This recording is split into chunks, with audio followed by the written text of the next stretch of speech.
સૌથી મહત્વના સમાચાર ઉમરેઠ વિધાનસભાની પેટા ચૂંટણીની તારીખનું થયું છે એલાન। ઉમરેઠ બેઠક પર 23 એપ્રિલના યોજાશે પેટા ચૂંટણી। આ સાથે જ 23 એપ્રિલના રોજ ચૂંટણીનું મતદાન થશે। ત્યારે ઉમરેઠ બેઠક પર પેટા ચૂંટણીનું 4 મેના રોજ પરિણામ થશે જાહેર। 30 માર્ચના જાહેર થશે આ માટે નોટિફિકેશન। ઉમેદવારી ફોર્મ ભરવાની છેલ્લી તારીખ રહેશે 6 એપ્રિલ અને 7 એપ્રિલે ઉમેદવારી ફોર્મની ચકાસણી કરવામાં આવશે। ઉમેદવારી પરત ખેંચવાનો છેલ્લો દિવસ રહેશે 9 એપ્રિલ અને 23 એપ્રિલે ઉમરેઠ બેઠક પર વિધાનસભાની પેટા ચૂંટણી। 4 મેના ઉમરેઠ બેઠક પર વિધાનસભાની આ પેટા ચૂંટણીનું પરિણામ જાહેર થશે। ધારાસભ્ય ગોવિંદભાઈ પરમારના નિધનથી આ બેઠક ખાલી પડી છે। ત્યારે ઉમરેઠ વિધાનસભાની આ ખાલી પડેલી બેઠક માટે પેટા ચૂંટણીનું તારીખનું એલાન થયું છે। 23 એપ્રિલના રોજ યોજાશે મતદાન અને આ સાથે 4 મેના પરિણામ જાહેર થશે। ત્યારે ઉમરેઠ બેઠક જે 30 માર્ચના રોજ તેના માટે નોટિફિકેશન પણ જાહેર થનાર છે। જ્યારે પેટા ચૂંટણી યોજાનાર છે ત્યારે ઉમેદવારી ફોર્મ ભરવાની છેલ્લી તારીખ રહેશે 6 એપ્રિલ અને આ સાથે 7 એપ્રિલે ઉમેદવારી ફોર્મની ચકાસણી કરવામાં આવશે। 23 એપ્રિલે ઉમરેઠ વિધાનસભા બેઠક પર પેટા ચૂંટણી યોજાવા જઈ રહી છે અને 4 મેના ઉમરેઠ બેઠક પર જે પેટા ચૂંટણી યોજાશે તો તેનું પરિણામ પણ 4 મેના રોજ જાહેર થનાર છે। આપને એ પણ જણાવી દઈએ કે ધારાસભ્ય ગોવિંદભાઈ પરમારના નિધનથી આ બેઠક ખાલી પડી છે અને આજે આ બેઠક માટેની તારીખોનું એલાન થયું છે। ઉમરેઠ વિધાનસભાની પેટા ચૂંટણી માટે તારીખોનું એલાન થયું છે। ગોવિંદભાઈ પરમાર જેમના નિધનથી આ બેઠક ખાલી પડી હતી।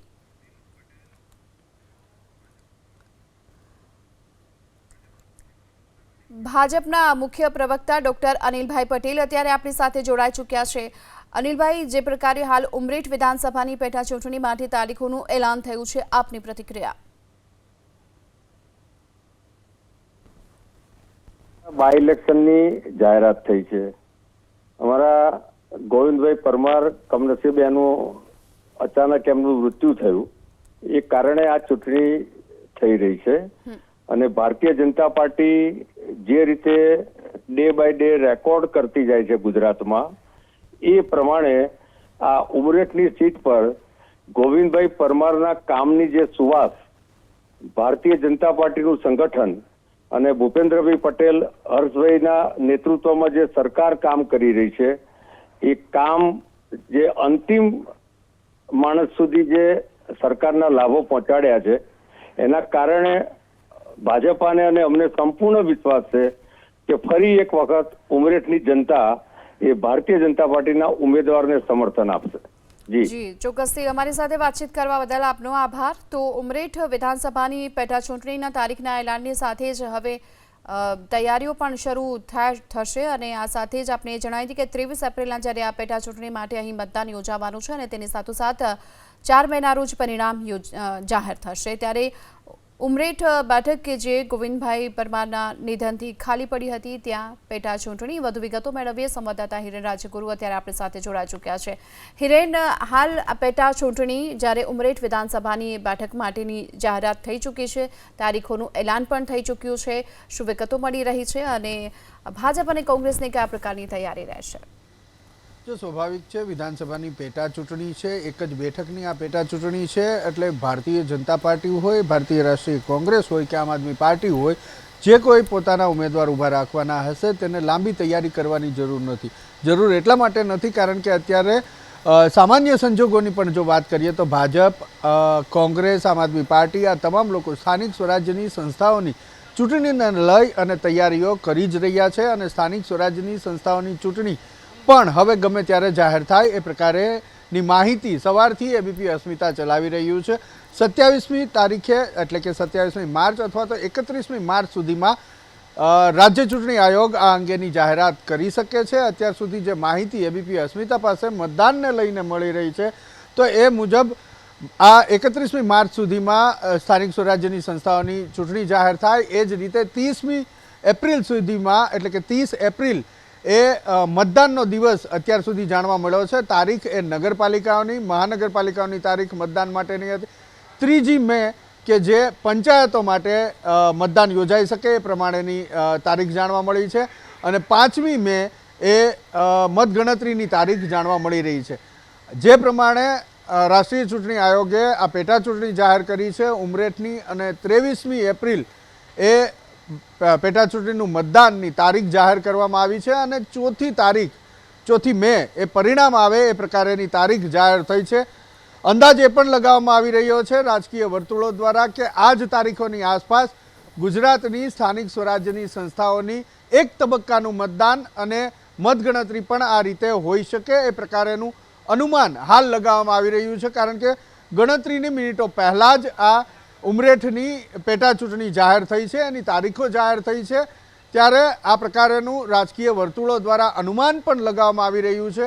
સંભવતઃ 23 એપ્રિલ આસપાસ એ નગરપાલિકાઓનું મતદાન યોજાય એ પ્રકારેની પણ શક્યતા નકારી શકાતી નથી. તો આ રીતનું આયોજન જે આપે વાત કરી કે કઈ રીતની તૈયારી, તો તૈયારી સ્થાનિક સ્વરાજ્યની સંસ્થાઓની ગીતા ચાલી જ રહી છે. એની અંદર આ પેટા ચૂંટણીની એક વધારે તૈયારી, ઉમરેઠ વિધાનસભા મત વિસ્તાર પૂરતી આ એક મતદાન વધી જાય છે. આપણી પાસે આવીશ અત્યારે. આભાર આપનો આ સમગ્ર માહિતી માટે. તો આ સાથે જ જ્યારે જાહેર થઈ ચૂકી છે આ પેટા ચૂંટણી, આ અંગે હાલ આપણી સાથે ચર્ચા માટે જોડાઈ ચૂક્યા છે કોંગ્રેસના મુખ્ય પ્રવક્તા મનીષભાઈ દોશી.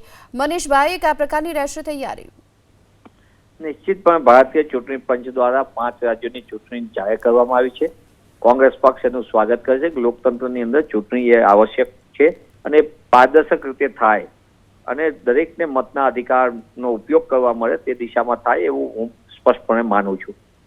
સાથોસાથે જે પેટા ચૂંટણીઓ જાહેર કરવામાં આવી છે એમાં ગુજરાતની ઉમરેઠ બેઠક છે, જેમાં તાજેતરમાં તેના જનપ્રતિનિધિનું નિધન થયું હતું અને એના નિધનના કારણે આ બેઠક ખાલી પડી હતી. એનું તાત્કાલિકપણે પેટા ચૂંટણી જાહેર થઈ. કોંગ્રેસ પક્ષ મજબૂતીથી લડશે. કોંગ્રેસ પક્ષ હંમેશા માને છે ઉમરેઠની જનતા સહિત સમગ્ર ગુજરાતની જનતા જે રીતે વિવિધ સમસ્યાનો સામનો કરી રહ્યો છે, મહિલા સુરક્ષાનો મુદ્દો હોય, મોંઘવારીનો મુદ્દો હોય, યુવાનોની રોજગારીની સમસ્યાનો વાત, શિક્ષણના અધિકારની વાત હોય કે ખેડૂતોના ન્યાયની વાત હોય, સર્વ સમાજને ન્યાય મળે એ દિશામાં કોંગ્રેસ પક્ષ હંમેશા કામ કરતું હોય છે. ત્યારે ઉમરેઠની જનતા કોંગ્રેસના પંજાને આશીર્વાદ આપશે અને નિશ્ચિતપણે ઉમરેઠની જનતા કોંગ્રેસના પ્રતિનિધિને સેવા કરવાની તક આપશે.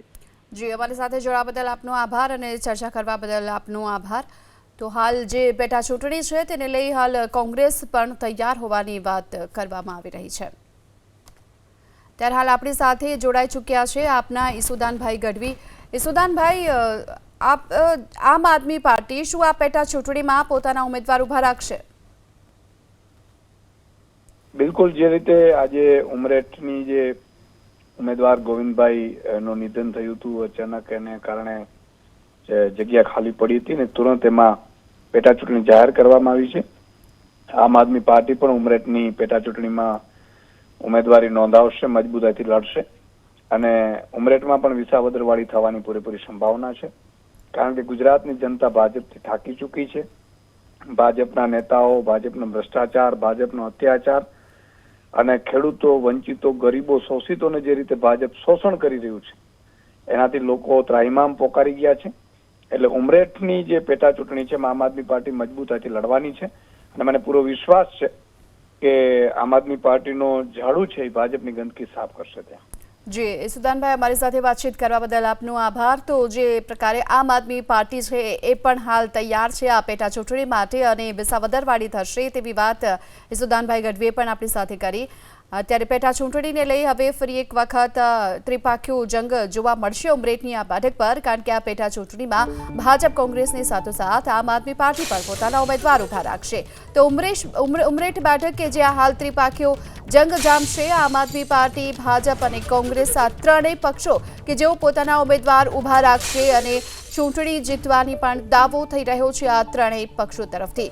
ઉમરેઠ બેઠક પર આપ ઉતારશે પોતાના ઉમેદવાર અને ઉમરેઠ બેઠક પર વિસાવદરવાળી થશે આ વાત હાલ ઈસુદાનભાઈ ગઢવીએ કરી છે. જ્યારે થોડીવાર પહેલા તેમની સાથે વાતચીત કરી તો તેમણે ચોક્કસથી કહ્યું કે આ પેટા ચૂંટણીની તૈયારીઓ માટે તેઓ બિલકુલ તૈયાર છે અને ઉમરેઠની આ બેઠક પર વિસાવદરવાળી થશે અને આમ આદમી પાર્ટી પોતાનો ઉમેદવાર પર આ પેટા ચૂંટણીના જંગમાં ઉતારશે. એટલે સ્વાભાવિક છે કે આ પેટા ચૂંટણીમાં ત્રિપાખ્યો જંગ જામશે. For the assembly constituencies of Gujarat and Maharashtra on 23rd. The counting shall be on 4th of May for all the cases. For the assembly constituencies of Gujarat and Maharashtra on 23rd. The counting shall be on 4th of May for all the cases. For the assembly constituencies